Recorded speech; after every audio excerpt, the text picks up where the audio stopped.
हरे कृष्णा, राधे राधे दोस्तों। आप सभी को कार्तिक मास की हार्दिक शुभकामनाएं। तो आज की वीडियो में आप लोग सुनेंगे कार्तिक मास महात्म्य का 22वां अध्याय।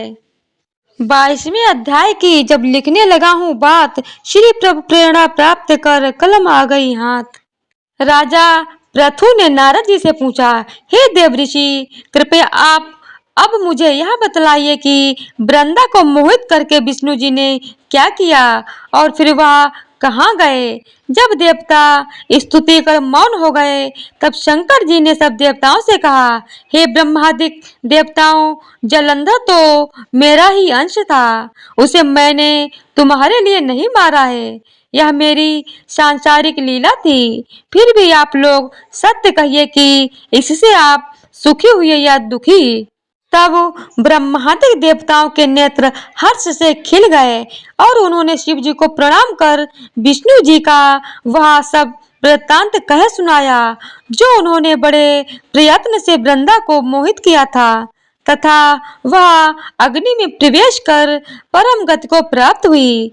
देवताओं ने यह भी कहा कि तभी से वृंदा की सुंदरता पर मोहित हुए विष्णु उनकी चिता की राख लपेट इधर उधर घूमते हैं। अतएव आप उन्हें समझाइए, क्योंकि यह सारा चराचर आपके अधीन है। देवताओं से यह सारा वृत्तांत सुन शंकर जी ने उन्हें अपनी माया समझाई और कहा कि उसी से मोहित विष्णु भी काम के वश में हो गए हैं। परंतु महादेवी उमा त्रिदेवों की जननी, सबसे परे वह मूल प्रकृति परम मनोहर और वही गिरिजा भी कहलाती है। अतएव विष्णु का मोह दूर करने के लिए आप सब उनकी शरण में जाइए। शंकर जी की आज्ञा से सब देवता मूल प्रकृति को प्रसन्न करने चले गए। उनके स्थान पर पहुंचकर उनकी बड़ी स्तुति की। तब यह आकाशवाणी हुई कि हे देवताओं, मैंने ही 3 प्रकार से तीनों गुणों से पृथक होकर स्थित सत्य गुण से गौरा, रजोगुण से लक्ष्मी और तमोगुण से ज्योति रूप हूँ। अतएव आप लोग मेरी रक्षा के लिए उन देवियों के पास जाओ, तो वो तुम्हारे मनोरथों को पूर्ण कर देंगी। यह सब सुनकर देवता भगवती के वाक्यों का आदर करते हुए गौरी, लक्ष्मी और सरस्वती को प्रणाम करने लगे। सब देवताओं ने भक्ति पूर्वक उन सब देवियों की प्रार्थना की। उस स्तुति से तीनों देवियां प्रकट हो गईं। सभी देवताओं ने खुश होकर निवेदन किया। तब उन देवियों ने कुछ बीज देकर कहा, इसे ले जाकर बो दो तो तुम्हारे सब कार्य सिद्ध हो जाएंगे। ब्रह्मादिक देवता उन बीजों को लेकर विष्णु जी के पास गए। वृंदा की चिता भूमि में डाल दिया।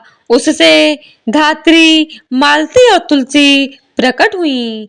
विधात्री के बीज से धात्री, लक्ष्मी के बीज से मालती और गौरी के बीज से तुलसी प्रकट हुई। विष्णु जी ने ज्यों ही उन स्त्री रूप वाली वनस्पतियों को देखा तो वो उठ बैठे। कामासक्त चित्त से मोहित हो उनसे याचना करने लगे। धात्री और तुलसी ने उनसे प्रीति की। विष्णु जी सारा दुख भूल देवताओं से नमस्कृत हो अपने लोक वैकुंठ में चले गए। वह पहले की तरह सुखी होकर शंकर जी का स्मरण करने लगे। यह आख्यात शिव जी की भक्ति देने वाला है। तो इसी तरह से कार्तिक मास महात्म्य का 22वां अध्याय पूरा हुआ। बोलिए विष्णु भगवान की जय हो, उमापति शंकर भगवान की जय हो। तो आज की वीडियो अगर आप लोगों को पसंद आई हो तो वीडियो को लाइक, शेयर और चैनल को सब्सक्राइब कर दीजिएगा। धन्यवाद।